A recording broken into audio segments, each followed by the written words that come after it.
With the population booming, Australian capital cities will see more and more high-rise apartments. Property expert Cashmore has some good advice about what to really look out for when considering buying a high-rise, from preserving the views to gauging the vibe of the place. Welcome, Catherine.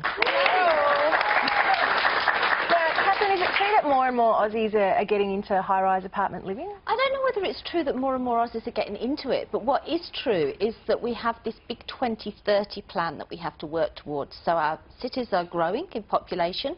We're looking at sort of around 8 million, so for example, in Melbourne by 2030, and that means that people have got to live somewhere, and the only way that they're coping with that is actually going up rather than spreading the city boundaries out. So let's have a look at one that we've got this week in What's It Worth?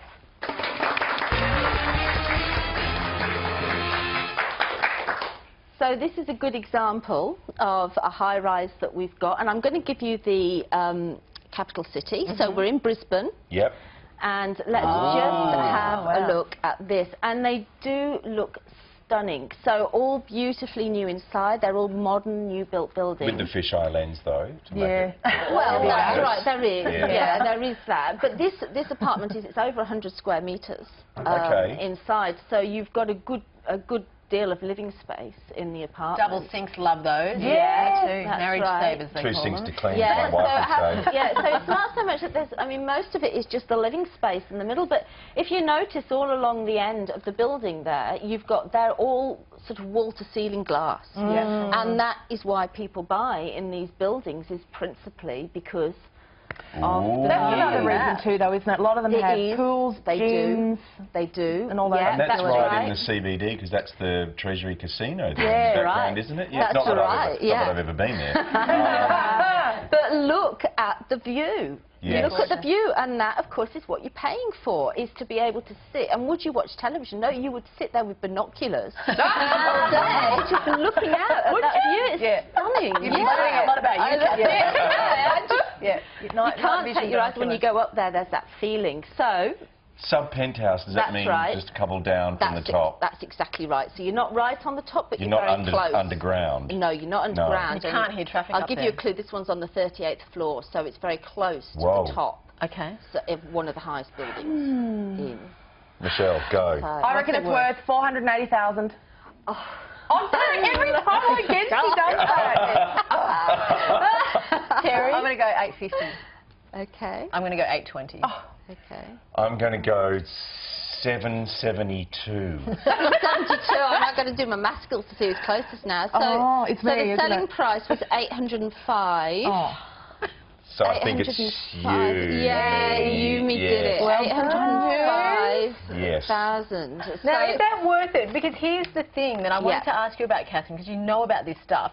You are paying fees, aren't you, for the running of that pool and for the running of that spa. Right. And chances are you're never actually going in that spa. You know how many times I've walked into these buildings and you get taken down by the real estate agent to have a look at the pool, and it is empty. Yes. There's no one in there. So some people might use the gym in the morning, and sometimes perhaps the pool might be used on a very hot day.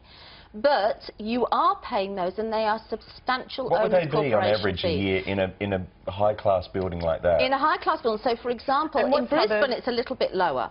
Yep. So in Brisbane it would be between sort of 8,000 and 10,000 a year. No. If you were, for example, in Melbourne or Sydney, 18 to even 30,000. So let's have a look at where it is.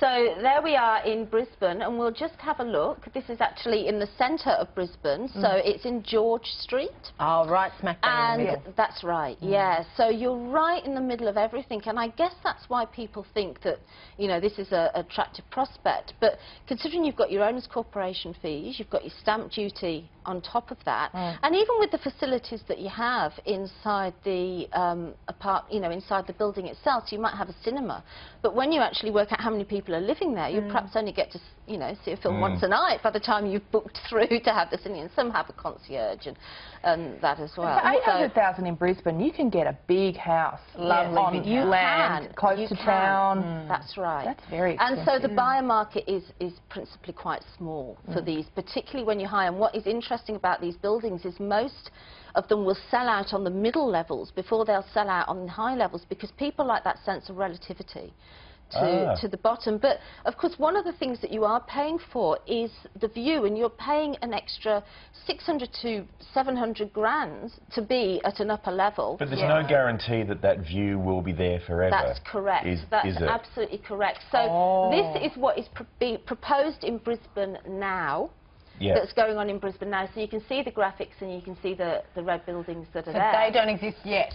They don't exist yet. But if you also take a look at the view from the house that we saw, you can see highlighted there cranes already there to be built. So while this is very high up, so you're on the 38th floor and it'll perhaps take a while, there's no guarantees, so you have to do your due diligence. How do you do that? Well, you can call the council, and the council will tell you so much about what's going on now. So, for example, a lot of the inner city zoning is changing, so they're taking away height limits, because there is this pressure on state governments to house the population that's coming in, and they can't afford to keep building outwards. What about those people that have actually purchased the space above buildings? Have you heard about that? I have heard about that, yeah, and it gets into very specific legal territory, and you have to be very careful, and particularly when you buy in these high-rise buildings, it's important to get a solicitor that is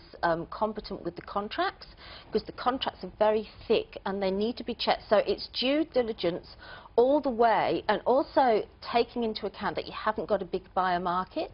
So there's only a small proportion of people that are willing to move in these, and often they're used as short-term lets, you know, for businesses that want to house. Quick question before we have to go, Catherine. If you're thinking about buying one of these, and they're coming up all the time, as we saw in Brisbane, Melbourne, Sydney, all over the country, are you better off buying a brand new one where everything's and you save on stamp duty, or are you better off buying one that's a few years old? Again, it's all about doing your due diligence, but remember, once you buy it, the first thing it's going to do is age, because why people buy these apartments is because they're new inside.